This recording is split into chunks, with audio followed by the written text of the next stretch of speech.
What up? This is the I Am Rapaport Stereo Podcast coming live and direct. My name is Michael Rapaport. I'm in here with G Moody, whose last name rhymes with duty. Show. We are the champions. We're back where the fuck we're supposed to be. You are now listening to the number one podcast in the sports and recreation world on iTunes. You are now rocking with the best. Have no fear, the I Am Rapaport Stereo Podcast is here. On today's episode, me and G Moody, last name rhymes with duty, interview the champ himself, Shannon the Cannon Briggs, from Brownsville, Brooklyn, the Brownsville section of New York. Yeah, hometown. Former heavyweight champion, the man who talks and lives all that let's go champ shit. Me and G Moody are going to talk to him, talk about Brownsville, talk about what it takes to be a champ, talk about the loneliness of being a champion and all sorts of champion shit, okay? Because this is championship podcasting. Miles Jordan, let me hear something funky. Me and G Moody, last name rhymes with duty. And then my main man from the Brownsville section of Brooklyn, Shannon the Cannon Briggs. Let's go. Yeah.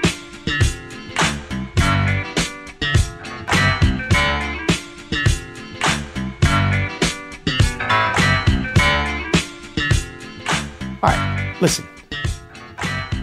Those are Moody beats. They're all Moody beats. We do everything in-house. We're talking shit today, okay? We're talking shit today, okay? Because I woke up the other day to find us right where the fuck we should be. We don't play no games. We're not doing any shoots and ladders. We're not doing any tricks of the trade. Subscribe, unsubscribe. Yeah, sucker shit like that. Come all on, that man. Corny shit. This is grown man podcasting. Yeah.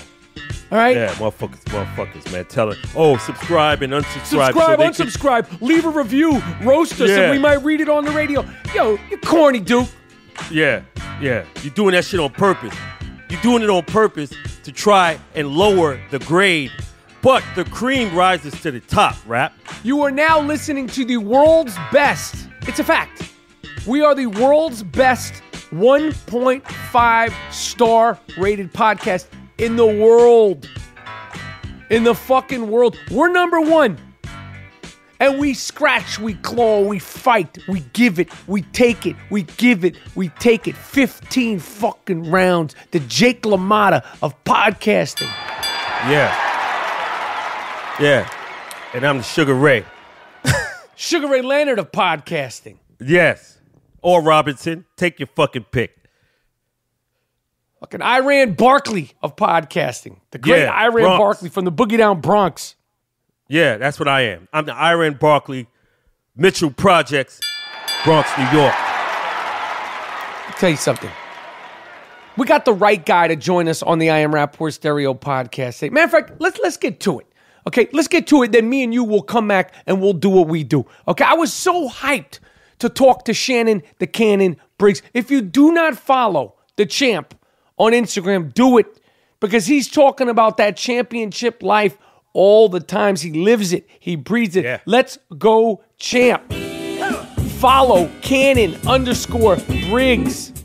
He's a motivational boxer. A motivational boxer from the streets of Brownsville. We're going to talk to him about growing up in the same neighborhood at the same time with Mike Tyson and Riddick Bowe. All sorts of Brooklyn talk, all sorts of boxing talk, and of course, championship talk. And then me and G Moody, whose last name rhymes with duty, are going to come back and close this puppy out. Shannon the Cannon Briggs coming up now on the I Am Rapaport Stereo Podcast with me and G Moody. Let's do this.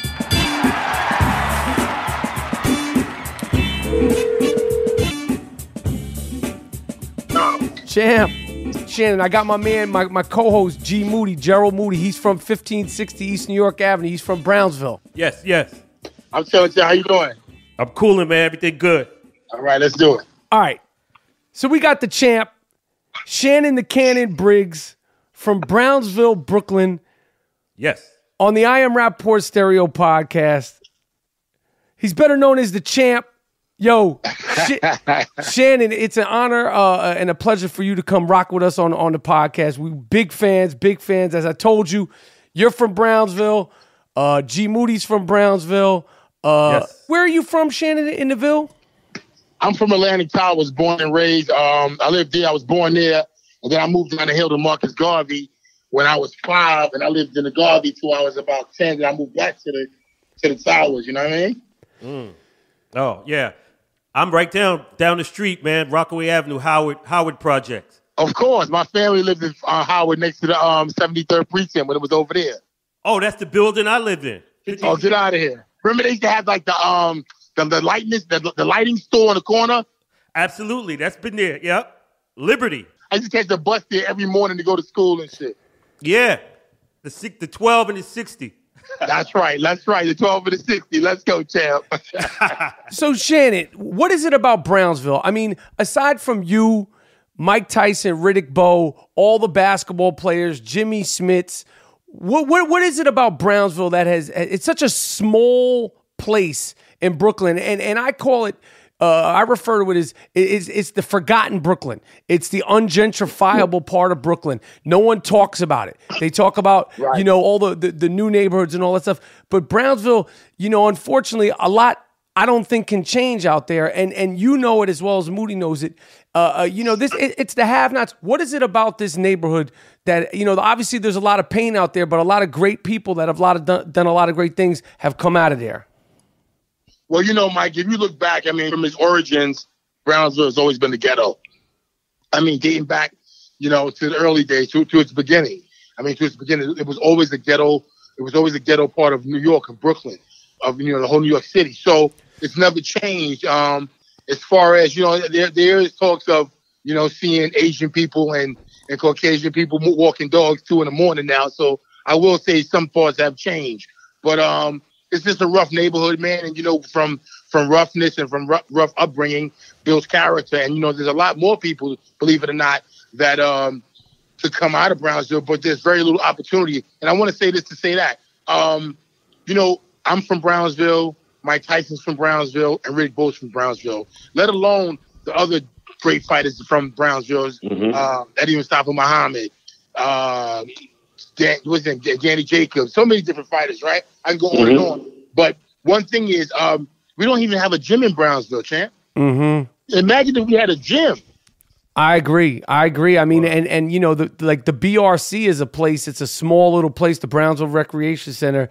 That stays going forward. But I mean, it's like I said, I feel like more attention and more New Yorkers need to sort of, give Brownsville the attention that it needs. And there's so many kids out there and there's so much struggle out there. And I just, the time that I spent out there with my co-host here, Moody, and I was exposed to it, it meant a lot to me. And I have just such a respect. I got to tell you, Mike, we love you in Brownsville, man. I got to tell my boys, we love you in Brownsville. You're a Brownsville brother to us, champ.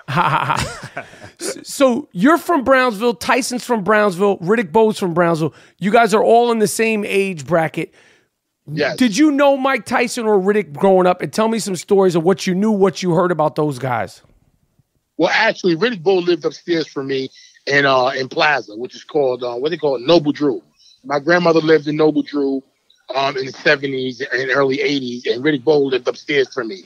Tyson, I'm from Atlantic Towers. Originally, I was born and raised in Atlantic Towers. And Tyson lived on Atlantic. Now, the thing is, Tyson, they both older than me, but Tyson used to run with the dude who used to babysit me named Money Russ. You feel me? So it was a connection. And when I was up the hill, that's where Mike is from. When I was down the hill, that's where Riddick Bowe. Like I said, Riddick Bowe lived upstairs from us.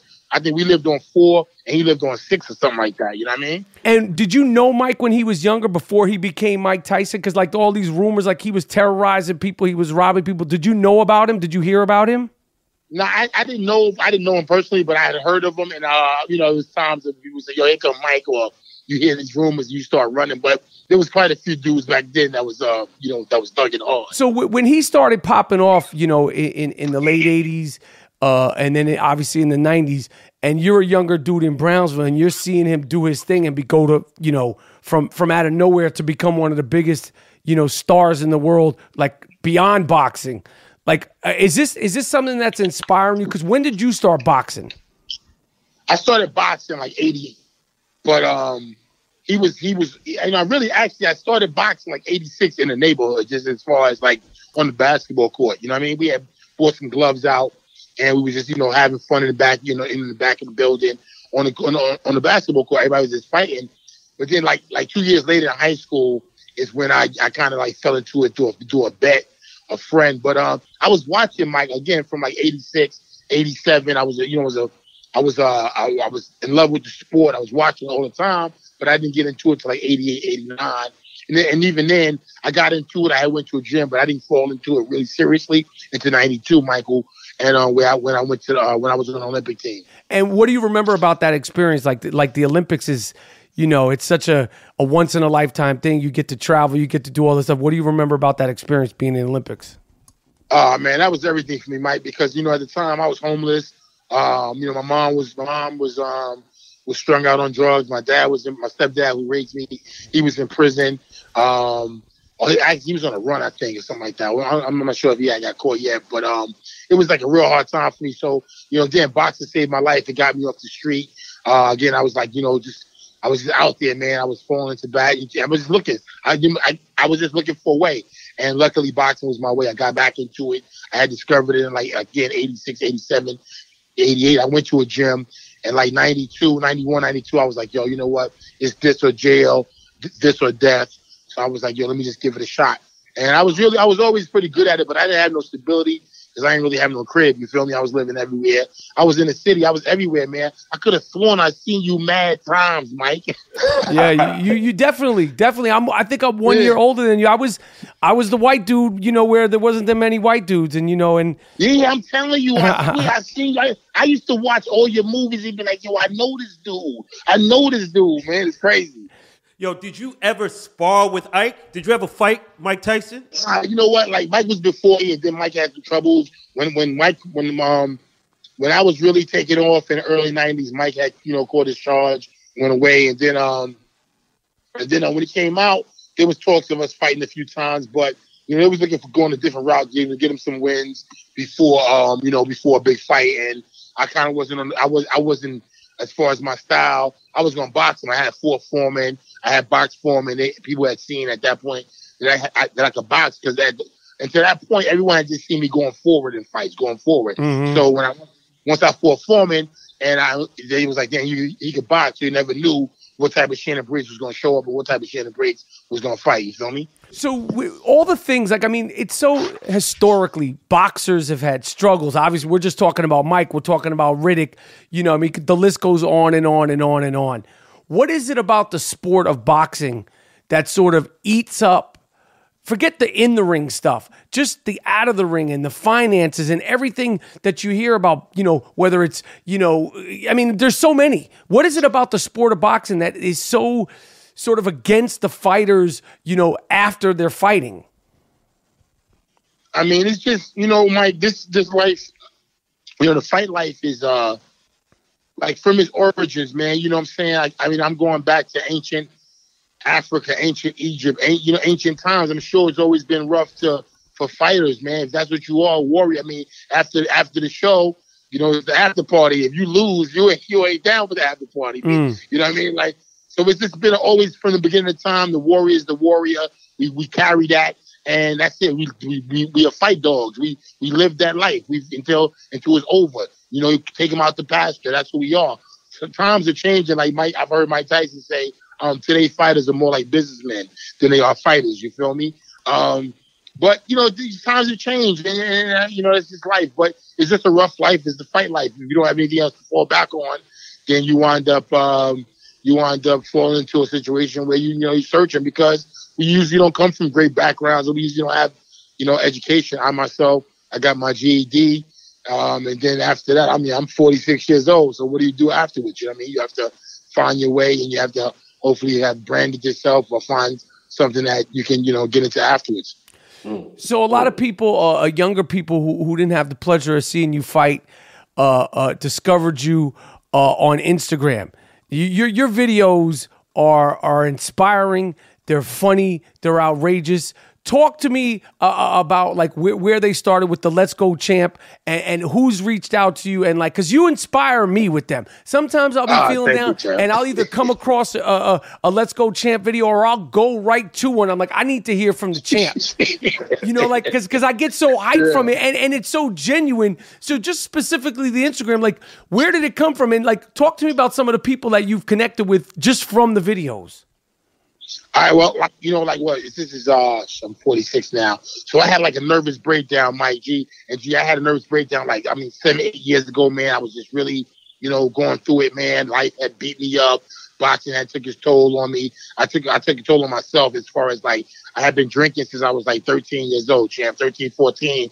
I was drinking, you know what I'm saying, between fights, you know, after fights, all that shit, you know. And I wasn't a heavy drinker like alcoholic, but it was just something I would do. You know, I was a social drinker. I was never a drink at home, but it was something that obviously was spiraling me out of control. My spending habits was bad. You know, I went from a kid who never had nothing, from a young man who never had nothing, to a young man who's making good money.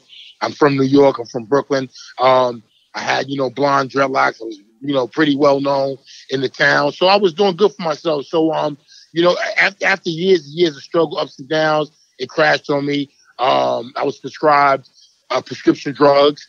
I ballooned up to like 400 pounds, you know what I'm saying? Damn. And then, I was doing real bad, man. And then, I was ready to hang it up, man. And then, fortunately, a friend of mine came to me and was like, yo, champ, won't you try some cannabis? And I was like, nah, you know, it's not my thing. And I never was a smoker because I was always asthmatic. And then, he kept telling me, you know, actually he was my driver. He was a good dude. So he was like, you know, champ, I think you should try this. You know, I see you're a good dude. You got a good heart, but you be drinking and, you know, you taking those prescription drugs for depression and hey, look how big you are. I mean, you're a good dude. So somehow he wound up leaving a joint in my crib, y'all. Don't ask me how. This was after him, like 6 months of working with me. And one day I was pissed because he had left it at my crib. And I told him I don't want that around my house, my family and shit. But so he had left it. Long story short, I lit it up. I sparked it. Changed my life, champ. I started crying. I went in the house. I fell asleep. The next morning I woke up. I cut my hair off, all my dreads. I had dreads for 29 years. I cut them off, champ. And then that was it. I started saying, let's go, champ, like 2 days later to motivate myself, man, to get myself going because I was down and out, man. It was just like I was at the end. And I wound up losing 160 pounds. I came back to boxing. I had 10 fights, and here I am today, still doing my thing, still feeling good, happy to be alive. And that's why I say, let's go, champ, for more than one reason. But one of them is to self-motivate myself. My entourage was gone, fellas. My money was gone. You know, I had a fast rise. I was making bread in the 90s. I was doing my thing. And then, you know what I'm saying, after the bread was gone, the crew was gone. Everything was, you know, not what it was. And then at that point, you know what I'm saying, now, here I was myself. I didn't have nobody around me to gas me. It was me saying, let's go, champ, telling myself, you the champ. You feel me? So I like that, Shannon. I appreciate that. So in a philosophical way, the way you kick it, talk about the loneliness of being a champion. How sometimes, like, yo, it's just you. It's just you there. Like, it ain't easy being the champ. Kick that shit. Nah, it's real talk. It's like, you know what I'm saying? It's a hard life. You feel me? To do this, and to be a man. That's what being a man is about. It ain't gonna be easy, but I love it. You feel me? I ain't gonna even front, Mike. I love it because, you know, I'm an only child. I grew up only child. You know what I'm saying? My mom's raised me, you know, pretty much on her own. My steppops was in and out of my life. I had it rough, man. I had it rough coming up. No brothers and sisters to fight for me. I had to take care of myself. And I caught a lot of L's. You know what I'm saying? I tell people all the time, I had 300 street fights. I lost 150. You feel me? So I went hard. I had nobody to protect me. So when I say I'm the champ, it's not because of boxing. It's because of the things I've been through in life. Like I said, my mom's died on my birthday of a heroin overdose. My pops died in prison. I'm out here. You know what I'm saying? I got a family, 3 beautiful children by the same woman. I've been with her for 25 years. So it's like, you know what I'm saying? I feel good about it. That's what made me the champ. You feel me? I mean, I'm not rich. I'm well off, and I'm surviving, man. But I feel good that I didn't kill myself, Mike. I wanted to hang it up.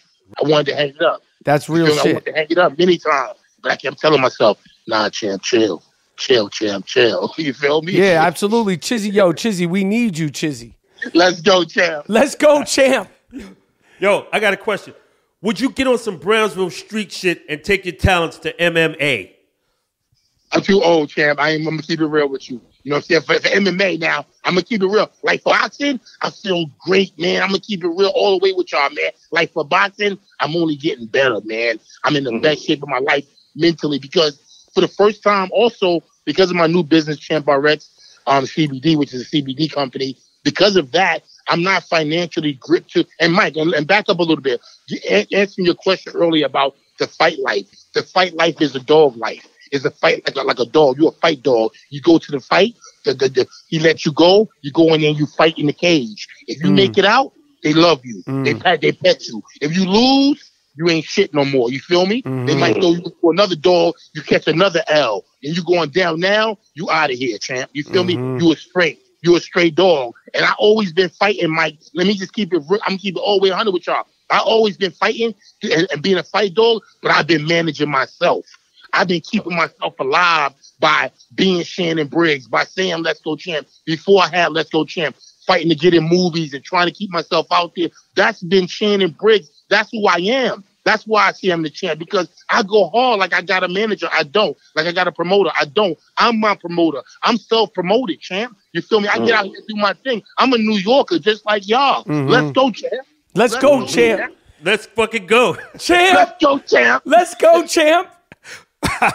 Let's go, champ. Yeah. Shit. Let's go, champ. Shannon.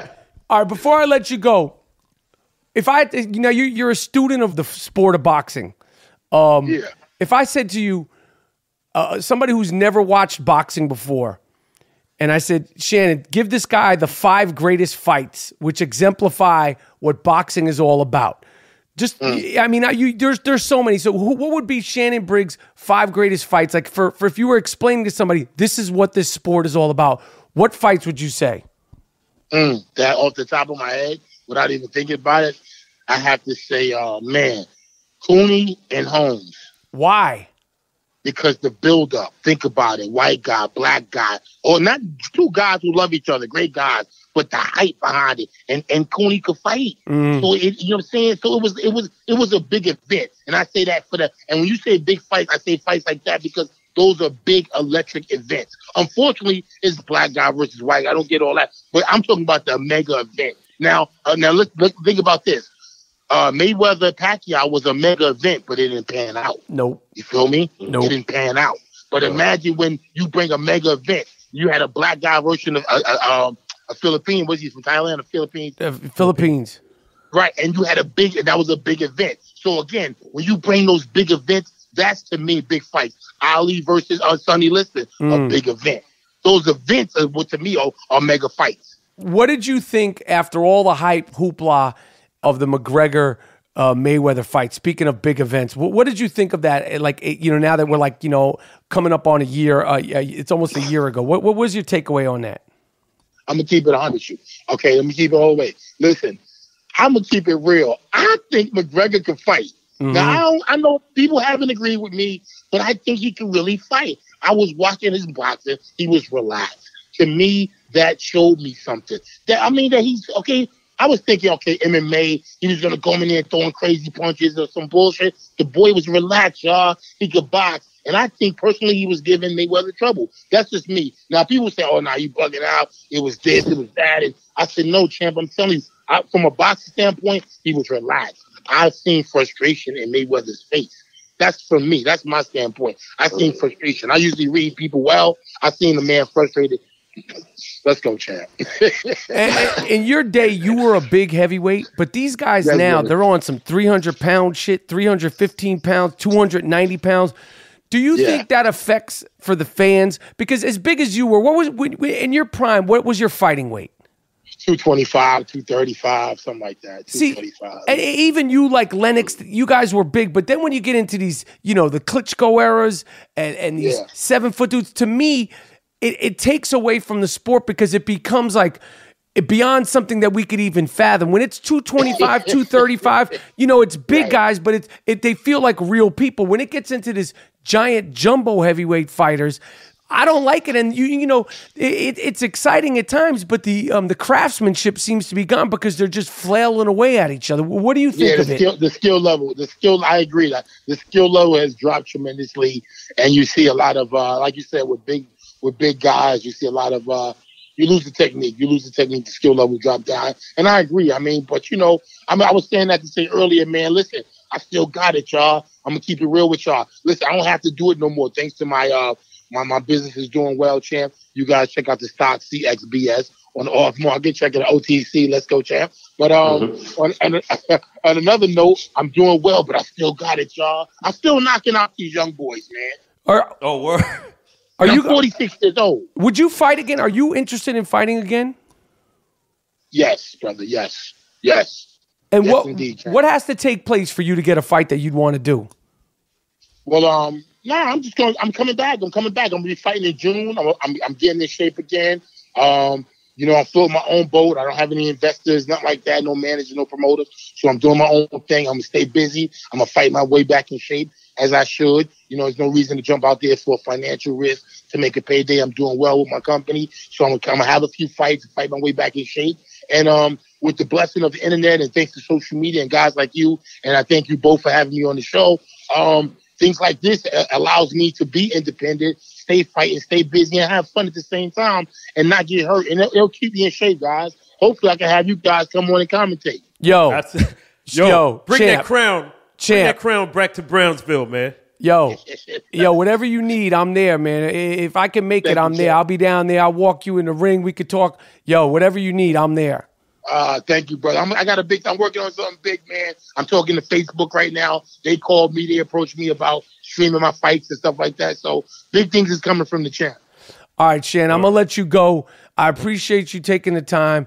And, keep doing your thing personally. Keep sending the love and the inspiration out to the world because I know I love it. I need it. It gets me through, when I'm feeling my back up against the world. I just go, let's go, champ. Let's go, champ. Let's go, Chizzy. That's right. Let's go, champ. Thank you guys for having me on. I really appreciate you. It really means a lot to me, man. Let's go, champ. Let's go, champ. Yes, sir. I'll talk to you soon, Chizzy. All right, brother. Let's go, champ. Peace. All right, bro. All right, champ.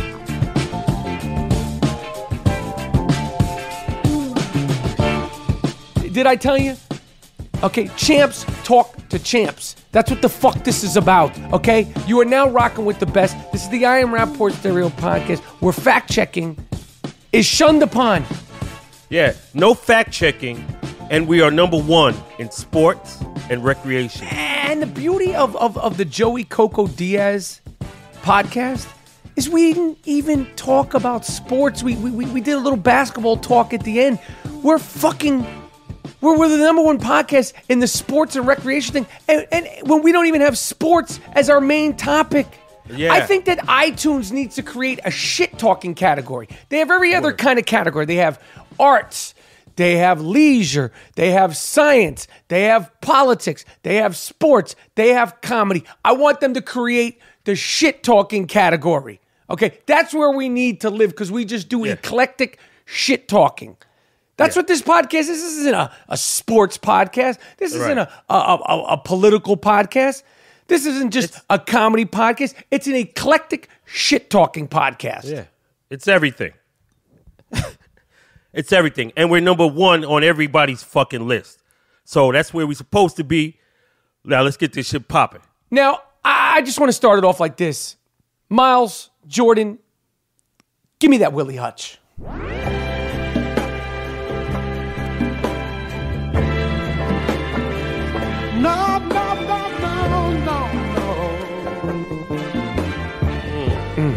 There it is. You know when that Willie comes in, something good's about to happen. Somebody done did something. So the other day, I had been coming home from a day at work on the show Atypical. We're shooting season 2 right now. I had been working hard all day, and I go online, and the flares had been shot up in the air. A lot of people say, yo, Rap, you got to see this. You got to see this. It turns out some little 21-year-old buck-toothed, funny-faced rapping kid named Lil Xan And I think his name is Lil Xan, short for Lil Xanax. I'm not sure. We don't fact check. Why would I fact check?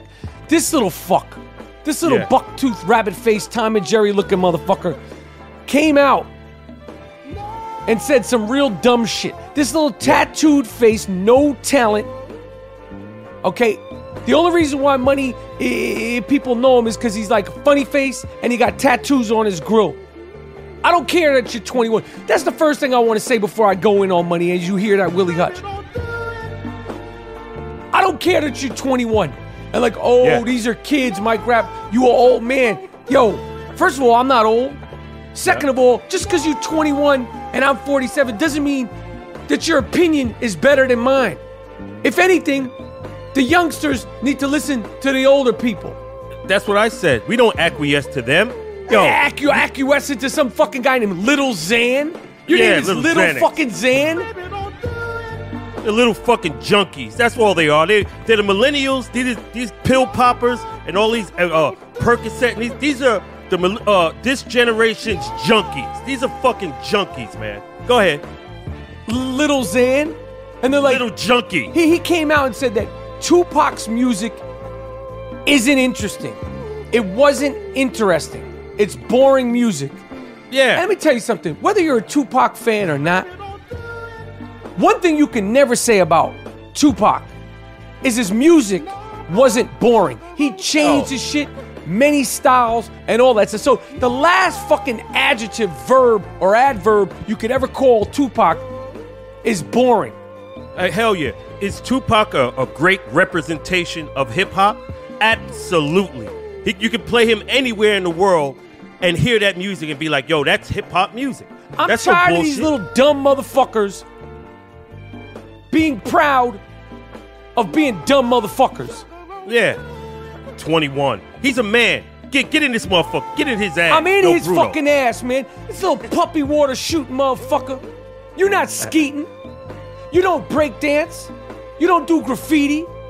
You ain't rhyming. You ain't DJ. You have none, not one of the elements that you could even consider calling yourself that has anything to do about hip-hop. Your opinion is invalid. Some people say, well, that's his opinion. He's entitled to his opinion. Yes, that's true. And I'm entitled to my opinion about his dumb fucking opinion. You hear that? Word.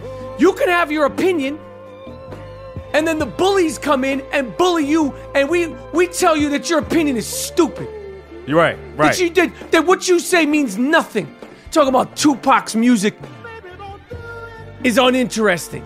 It's boring. What the fuck is you talking about? Right. I don't give a fuck how many Instagram followers you have. I don't give a fuck that you did shows in Berlin. I don't give a fuck that you have little chains that spin around.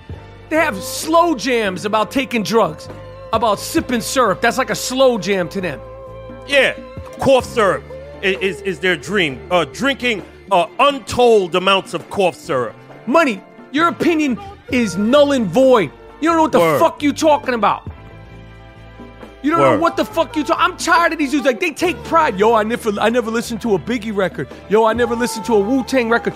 And the fact that you have the balls.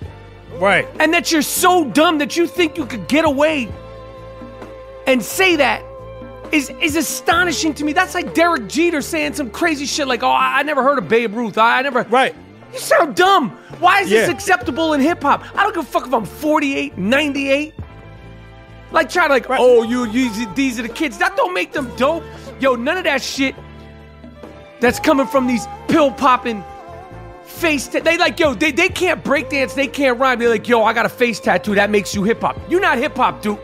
Yo. You're going to regret that fucking scribble scrabble. You need to find the tattoo artist that did that dumb shit to your grill and sue him. The word. Because you look fucking crazy, Duke.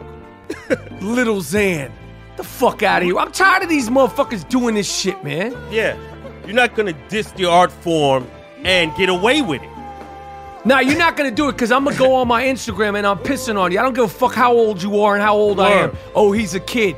Then he needs to be told. You stupid, Duke. Have respect for the elders who created this music. We like, even Tupac is our contemporary, whatever, he's our age, but yo, you're not going to diss the great. Sorry. Had to get that off my chest. I had a lot of people hit me up like, yo, you got to get him. You got to get him. And I was tired. Yeah. And then I looked on. I was like, I got to get him. Yeah. I got to get him. Not on my fucking watch. Okay? It's up to us, man. It's up to us to do it. The older cats, yo, we put these motherfuckers in check. Just like how it was when I came up. Exactly. You can't be running off at the mouth to the elders. Yo, shut the fuck up, man. Yo, Money, shut the fuck up, Duke. That's it. That's what you say. Clean my motherfucking car, Duke. Fuck is you talking about? Word. Yo, I had heard about this when it was going on. Chevy Chase, you know, he was on that show, obviously Saturday Night Live and the vacation movies. But when he was on that show, what's that with Donald Glover and these motherfuckers? Yeah, Community. I had heard about this because I had a friend on that show that Chevy Chase would be walking around saying wild shit, wild racial shit, like crazy shit, right in people's face. Donald Glover. Damn, what? I had heard about this. I'm never on the show, but like it was like a known thing. Like, yo, he's up here saying crazy shit, and no one checked him. See, that's the problem right there. So if he's saying that to you and nobody's checking him, then the problem isn't Chevy Chase. The problem is you, because you are allowing that to go on. And now you're going to cry. But Chevy Chase said that shit to your face, yo. You a sucker. Childish That's Gambino is a sucker? Is that what you're saying? Yo, if Chevy Chase is on some racial shit right in the open in front of people. Yeah, he was saying wild shit right in people's grill. And if you're hearing it as a rumor and shit like that and it's out, that means everyone knows. So what's up with the black people on the set? Y'all scared? You're going to go to Variety, the magazine, and say, oh, he said this? When you could have said, yo, what the fuck you talking about? Yo, let's go to the trailer. Let's go behind the trailer. Let's see what's good. Let's see what's Gucci. Yeah. So I don't want to hear that shit now. Somebody on Instagram, actually on Twitter, a fan sent me this, said that, showed me this, and this guy wrote this article.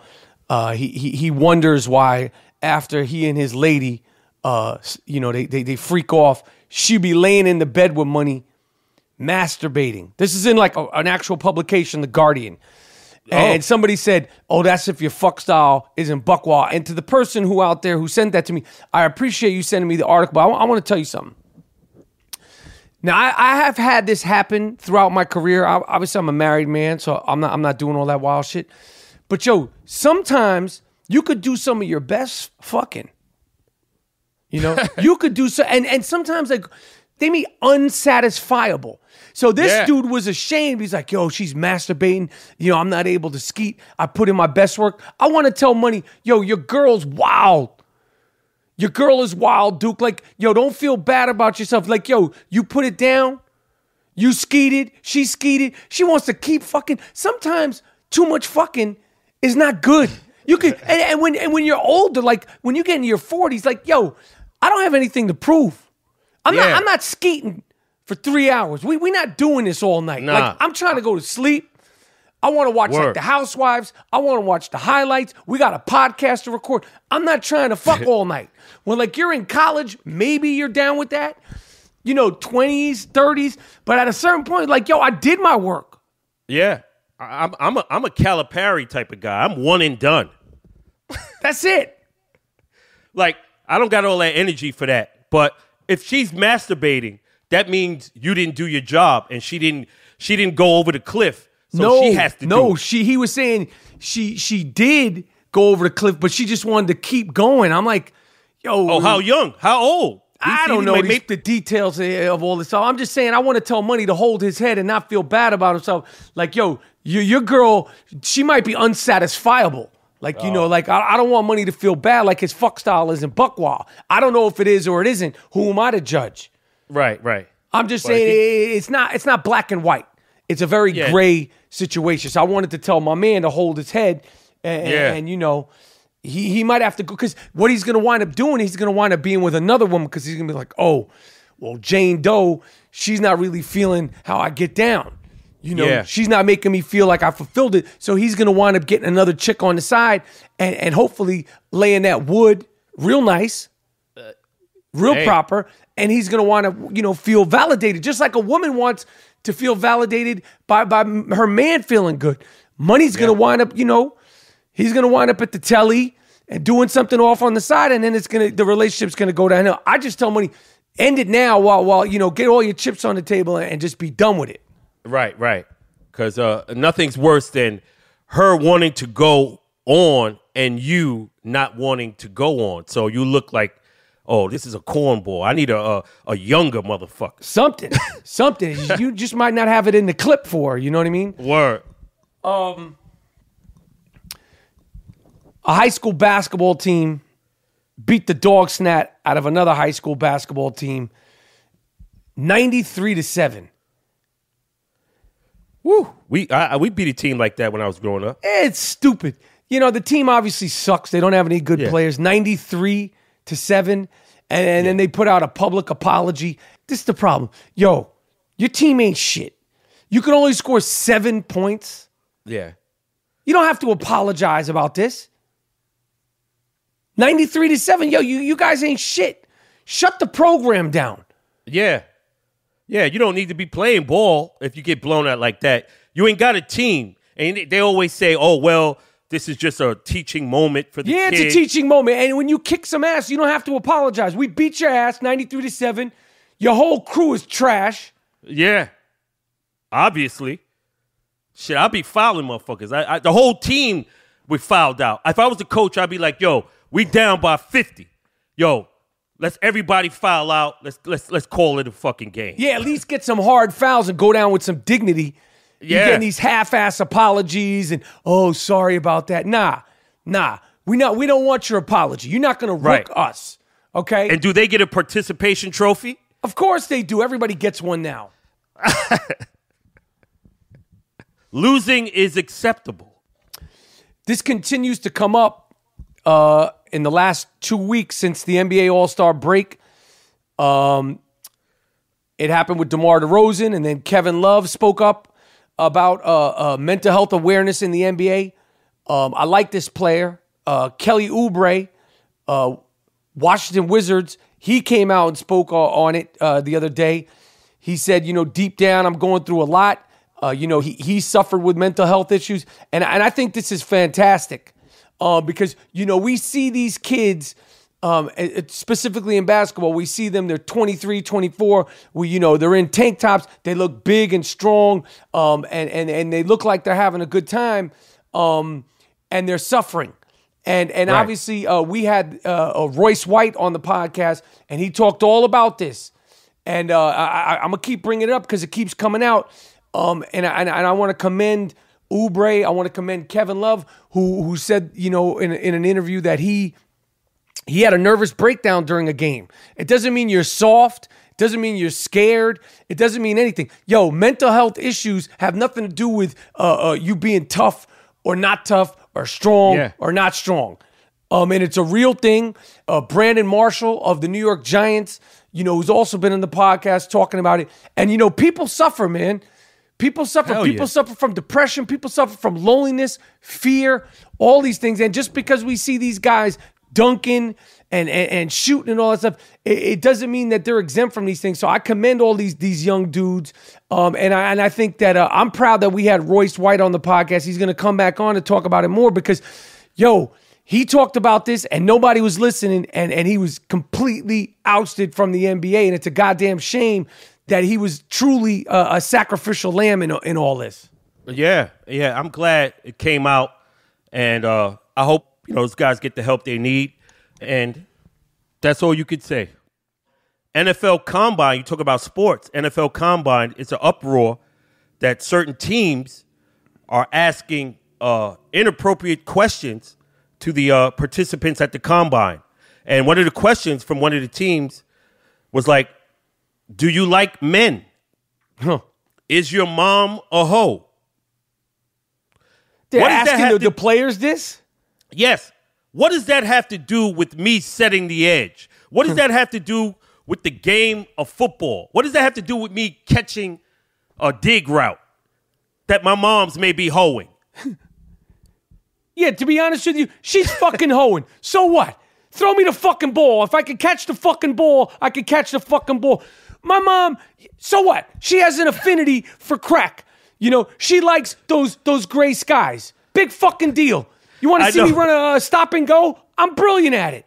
I can't help the fact that my mom, listen, you know, you might catch her on a good night. You could get a $25 slob, like some skull. That doesn't mean I can't counteract the blitz when I'm in the backfield. I read that. I was astonished. I was appalled. I was like, damn, yo, I guess they're trying to see what kind of reaction. But, yo, ask football questions. You know, like this personal shit, that's crazy, man. The Kansas City Royals, the baseball team, it's spring training in baseball. You know that we don't really care too much about baseball here at the I Am Rapaport Stereo Podcast. Shout out to my man Joey Batista. I want to get him on the podcast. Been talking to him. Joey Bats. Oh. They had a meeting. This is where we are in the country. They had a meeting, a team meeting, focused on anti-pornography for players and the coaches at spring training because, you know, porn addiction is real. You know, some people suffer from porn addiction. Like that girl that we mentioned earlier that this dude was saying he couldn't satisfy his wife or his girlfriend. She might have a porn addiction because that's what happens. You get desensitized to real skeeting and nothing you can do can satisfy her. That's what happens when you watch those no-nos too much. It can fuck your mind up, your mind chemistry and your sexual mind chemistry. And next thing you know, it don't matter what's in front of you. You can't. It might feel like you're satisfying, but it doesn't happen. But the Kansas City Royals took matters into their own hand. They don't want their players having porn addiction, and they had a very open forum with the players and the coaches. Shout out to the Kansas City Royals. But how is this getting out there that there's a problem with cats watching porn? Duke, who's squealing? Duke, you asking me like I know, Duke. I don't fact check. I'm just reporting the motherfucking information. You told the story, motherfucker. You got some background on it. I got nothing for you, Duke. All right. Terry Crews, the actor, who one of the male faces of the Me Too movement. Yes. We called him Dice Dick about 3 years ago on the I Am Rapaport Stereo podcast. He's been very open and very honest about being what he says is sexually molested and fondled by his agent. Jesus Christ. Well, they took this case to the Los Angeles County District Attorney, and because it happened in 2016, no charges could be pressed against this agent. Right, they said that the statute of limitation is passed, and I don't know how this is. That's it. That's it. Sometimes that's it. They go in there, they hit the gavel like there's no case. Get the fuck out of here. Yeah, and well, that tells motherfuckers you got to handle your business in real time. You shouldn't have waited a year. You should have handled your business right there in front of all those witnesses. That was my opinion. Nobody could get next to my sack. I tell you that. Nobody could get next to my sack and grab me in front of everybody, and I'm not going to check homeboy right there. I ain't going to no cop. I'm going to the guy who did it. I wanted to ask your opinion about this because I haven't been smoking a lot of weed lately, but the first time I ever smoked weed alone by myself, now I had smoked weed a little bit in my 20s, but not much. But the very first time I ever smoked weed alone was after about, I'd say 9 months after my first son was born. Like, having a newborn baby can be so stressful. You know, it could be stressful, obviously, on the woman. It could be stressful on both the parents. Right. Obviously, a woman, might take the brunt of it because of the physical changes and all that stuff. But I needed to smoke some weed to sort of decompress because, the amount of sleep deprivation you have when you're a new parent, to me, that's the hardest thing. And just the chaos that ensues because, having a brand new child, a young child, like your life, it's never the same. And when you have a baby, the amount of care and need and the hours and just The time that puts it, the wear and tear, it's like running a marathon for like the first 2 years. Like, I would go in my car and nap. You know what I mean? Like if I was out, I'd be like, fuck it, I don't want to go home because the baby's going to be like, I'll just stay in my car for the half hour, go to a meeting, and then come back home. But I started smoking weed, when my kid was, young, my first son. And they're saying that weed does in fact and can make you, if you don't, OD and turn into like, Spicoli from Fast Times at Ridgemont High, could in fact make you a better parent. And I have to say, I agree. And I wanted to see what you had to say about this, Mr. Moody. Yeah, I would agree with that. But that's if you have a crier. Fortunately for me, my daughter, Imani, was the best thing, was pleasant, no crying, no nothing at all. But that's, you're lucky with that. But if you have a crier, I would imagine weed would be a great sedative to get you straight to deal with that. So I could understand that. And I think that any young parents out there, not only should you be dibbling and dabbling with the weed, get yourself a nice pair of noise-canceling headphones. Because let me tell you something. You can be present and take care of your baby, but the sound of that cry, it can make you fucking nuts. It can make you cockeyed. You know what I mean? It could really do a number on you. You know what I mean? So that's the two things that I suggest. Get yourself some edibles and some noise-canceling headphones. Damn right. And which brings me to another story. This father, he's been all over the news. The kid's acting up, having trouble in school, not listening to his mom, not listening to his dad. I think he was bullying some kids. The father used to, drive him to school. So for a week, while the father was, driving behind him, small, and we're not talking on the highway. We're talking about like in a very, very suburban area. He made Shorty, who was 10 years old, run to school, jog to school a mile while the father looked on to teach him a lesson. Yeah, I saw that. I like that. I like it too. I have no problem with this. People are outraged or saying first of all, it's a mile, which, we all know that a mile is not that long. For a kid, it's probably 20 minutes. And if the kid's acting like an asshole, I could have afforded to be put through some of this stuff. Now, you might not have the gringo mandingo that you have today. You might not have the manifester of disruptive behavior that you have today. Okay? Right. But this kid's probably not going to have, any problems going forward. Yeah.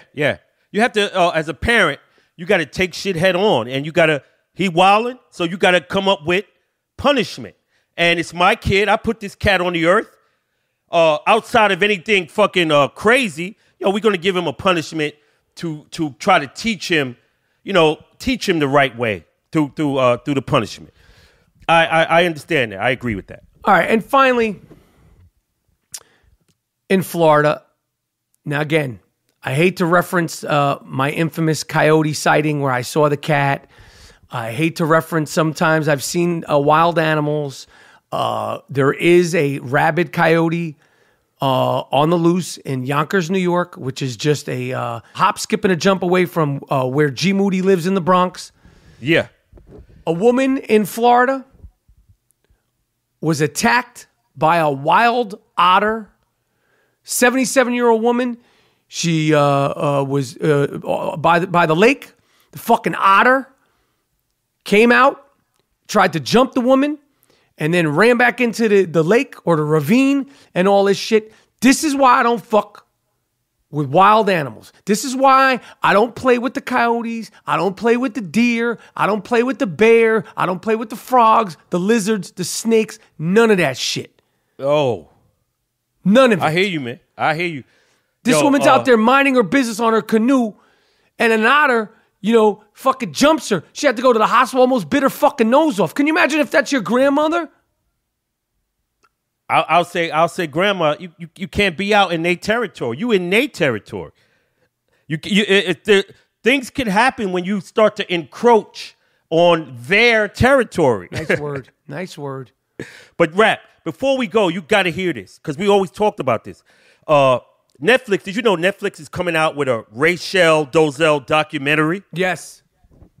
The Racial Divide, Top Hats and White Gloves. She's probably, griping about Walmart locking up all the black hair care products.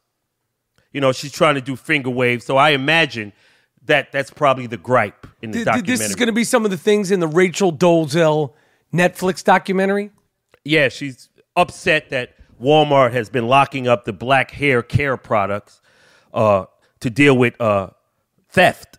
Well, but she's protesting it. She wants to start a finger waves, and she can't get the Dax grease and all that stuff. She, hopefully when this documentary comes out, we could have her on the I Am Rapaport Stereo podcast, because a movie that I'm very excited about, and I just found out we're going to get to interview her. It's called Roxanne. The Roxanne Shante story is coming to Netflix. Shawnee's coming on? Yo, Roxanne Shante is coming on the I Am Rapaport Stereo podcast. Oh, man. I'm in there. I'm in for that one, dude. Yo, I was thinking about it. When Roxanne Shante first came out, remember how 14. hyped it was? She was 14 rocking. And her and Biz Markie and the response to the UTFO record, Roxanne, and she came out, she had like, her voice was so New York. Yeah. So she's coming on the I Am Rapaport Stereo podcast later this month. Mahershala Ali, Nia Long, they are starring in... Get the fuck out of here. Yeah, Roxanne. It's done. It's coming out like in a couple of weeks. So Roxanne Shante, I reached out. I was like, yo, please. Because that song in that time, you know, I know how much it means to you, Moody. It means so much to me. And Roxanne Shante, like, she went on to become, you know, to get a doctorate and all this stuff. And, you know, I just want to talk to her about what was going on in Queensbridge Project with Marley Marl and those dudes and, you know, the Juice Crew. So... I want to talk like how she met Biz Markie, like Kane. Like, this is like a pivotal moment, literally like a true pivotal moment. Roxanne Shante, everything she brought to hip hop. So she's coming on the I Am Rapaport Stereo podcast. Listen, we're done. Okay? We're done. I want to thank Shannon the Cannon Briggs for rocking with us on the I Am Rapaport Stereo podcast. Atlantic Towers, Brownsville, what's good? We bully the bullies, okay? We're not playing games, okay? This is grown man podcast. And while you're going through your little hormonal changes and all that shit with your little rinky-dinky bullshit, subscribe, unsubscribe, send your little corny-ass stoolies. They gotta do that. They gotta do that. We still beating you. We still skeeting. See, I Am Rapaport Stereo podcast. Thank you to Shannon the Cannon, Miles, Jordan, the best producers in the business, and of course the 3-time podcast co-host of the year, G Moody, whose last name just happens to rhyme with duty. Take us out of here with something real funky, something real proper, something real nice. I'm out. Peace.